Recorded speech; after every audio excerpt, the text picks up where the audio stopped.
Não diga para as pessoas o que você sabe. Sim. Mantenha-as pobre. Meu pai era chefe de educação, PhD, essas coisas. Eu fui para casa e perguntei, por que a gente não aprende sobre dinheiro na escola? Ele me olhou e disse, porque o governo não deseja nos ensinar essa matéria. O governo nos diz o que podemos e o que não podemos ensinar. Aquilo me soou estranho e eu falei, peraí. E aí eu falei, a gente não vai na escola para aprender sobre dinheiro? Ele falou, não, seu trabalho é conseguir um emprego.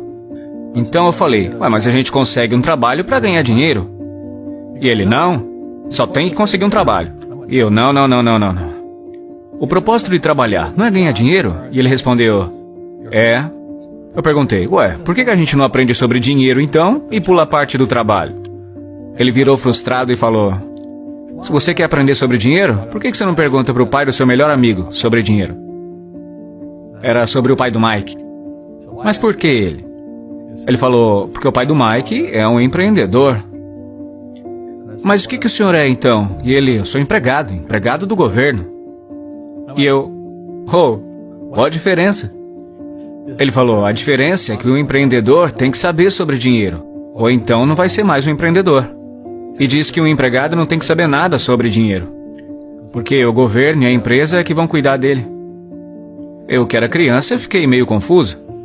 Aí eu só segui o conselho dele.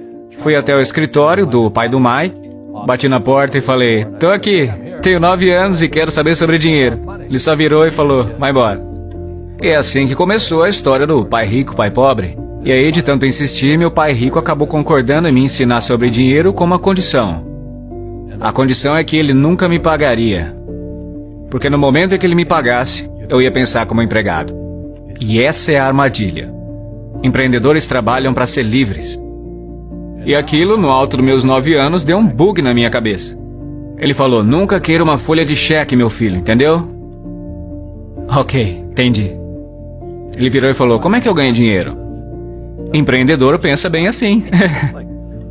Então, como que eu aprendo a ganhar dinheiro? Foi aí que ele me mostrou o jogo de tabuleiro, o Monopoly. Então, ele tinha hotéis, e aí eu fazia as coisas lá pra ele, limpava o chão, pegava bituca, coisinhas pequenas, sabe? E quando eu fiquei mais velho, eu comecei a trabalhar no escritório, no marketing, na contabilidade.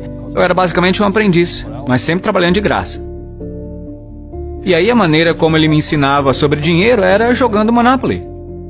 Até que um dia eu fiquei de saco cheio, virei e falei, quando você vai me ensinar sobre dinheiro? O que você acha que a gente tá fazendo? Eu falei, jogando Monopoly. E ele, não. O que nós estamos fazendo? Jogando Monopoly. O que nós estamos fazendo? Então não sei. E ele, tô te ensinando sobre dinheiro.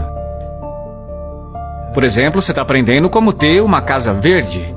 Então ele falou, tem muitas fórmulas para se ter o sucesso com dinheiro. Tem milhares delas. Mas uma das melhores é jogando Monopoly. E ainda é. 4 casas verdes, um hotel vermelho. Falei, o quê? Ele disse, uma das melhores formas de se adquirir grandes riquezas é jogar o Monopoly na vida real. A cada 4 casas verdes, um hotel vermelho. Eu falei, é isso mesmo? E ele, é isso. Ele perguntou, o que você acha que eu tô fazendo aqui? E eu, não sei. Então ele me levou pra fora e mostrou a sua casa verde. E aí se passaram 10 anos, eu já tinha 19, estava numa escola em Nova York. Foi quando eu voltei pro Havaí, meu pai rico já tinha comprado um pedaço de terra maior do que a metade da praia do Waikiki. E ainda hoje, quando você vai à praia de Waikiki, você vê lá o hotel Hyatt Regency. Esse hotel é dele. Assim como no jogo Monopoly. Assim como no Monopoly. Adquiriram os ativos e tornaram eles maiores. Ele apenas manteve o que hoje chamam de assembleia, porque a propriedade não era tão grande naquela hora. Então ele teve que comprar todos os comércios menores. Porque Waikiki era um vilarejo pequeno. Então ele foi lá, comprou um comércio, depois comprou outro. Demorou algum tempo, mas finalmente ele montou esse pedação de propriedade. E depois ele montou o Hyatt, que agora é um hotel gigante. E que depois ele vendeu por 800 milhões de dólares. Então, foi dessa maneira que eu aprendi sobre dinheiro.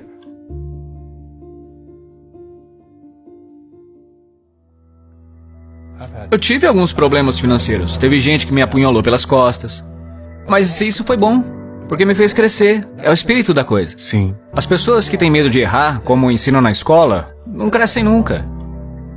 Porque no mundo espiritual que existe o bem e o mal, o certo e o errado, o alto e o baixo. E as pessoas só querem estar certas, ser positivas. E na realidade não é sempre assim. Eu não era de uma família muito pobre pelos padrões da época. Mas eu era de uma família que tinha uma atitude pobre. Como assim? Porque rico, pobre, classe média, a pobreza começa com uma atitude fundamental. A pobreza é um negócio que se transmite, que se ensina às famílias. E a classe média é ensinada nas famílias. E para as pessoas que agora mesmo estão sentadas em casa, estão com problemas financeiros porque ganham pouco, ou infelizes porque, mesmo que ganham muito, estão fazendo o que não gostam. Talvez ela aprendeu assim. Talvez o senso comum ensinou assim. Trabalhe duro para ter alguma coisa, ou que os ricos não são pessoas boas. Essas coisas. O sistema escolar não quer te ensinar sobre dinheiro, porque o sistema escolar foi planejado para te ensinar a ser empregado. O que é importante, para ter um médico, um advogado, um especialista, mas não sobre dinheiro. A maioria das pessoas carece de conhecimentos reais sobre negócios, como contabilidade, como dívidas ou impostos. Você tem que saber sobre essas coisas, mas na escola, ninguém ensina. Então, quando as pessoas me perguntam como que seu pai rico aprendeu isso? E seu pai pobre, que era estudado, não. E a resposta é muito simples, é porque o pai do meu pai rico morreu quando ele tinha 13 anos. E aí ele se viu com 13 anos tendo que tocar os negócios da família. E para ele ter que deixar a escola por isso, foi uma bênção.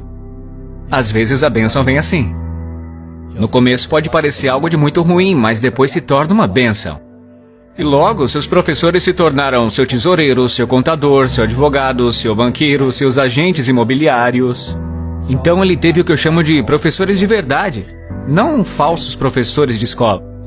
A maioria dos professores na escola não seguem a ética. Ensinam matérias que, na verdade, eles não praticam. Uma vez eu perguntei para um professor, falei, professor, estou no meu 3º ano de cálculo e esse negócio de força dos materiais. Será que eu vou usar isso algum dia na vida? Ele virou e falou, não. Entendeu? Então, por que você ensina? Ele falou, porque me pagam. Mas você já usou alguma vez? Não.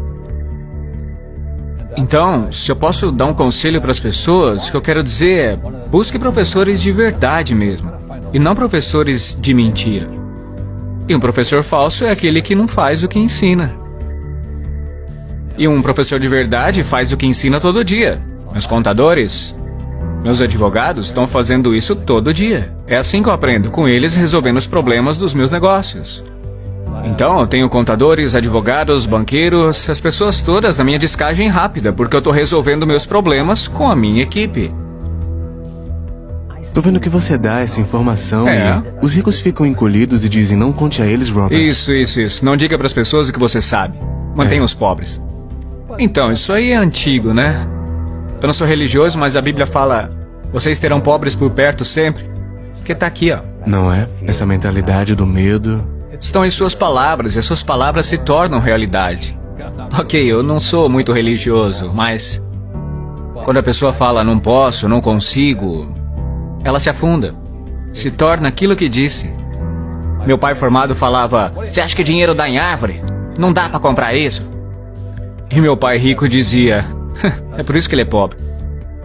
Um pobre diz, como é que eu vou comprar isso? Nunca vou poder pagar. Porque no fundo isso é um escape. Isso é um escape, entendeu? É mais fácil falar assim. E o seu pai rico dizia o quê? Em vez de não tenho dinheiro pra isso. Como eu posso pagar? Como eu posso fazer? O que é necessário fazer para chegar lá? Ele dizia, uma pergunta abre a mente e uma afirmação fecha a mente. Veja, quando você diz não posso pagar por isso, sua mente fecha. E acaba acontecendo o que você disse. Rugby e futebol. Os dois têm equipe, mas com regras diferentes. Outras pessoas são golfistas, jogam sozinhas. Cada um joga de um jeito. E no jogo financeiro, eu sigo as regras dos negócios de imóveis. Então, o que eu digo para os jovens é, encontre o seu jogo.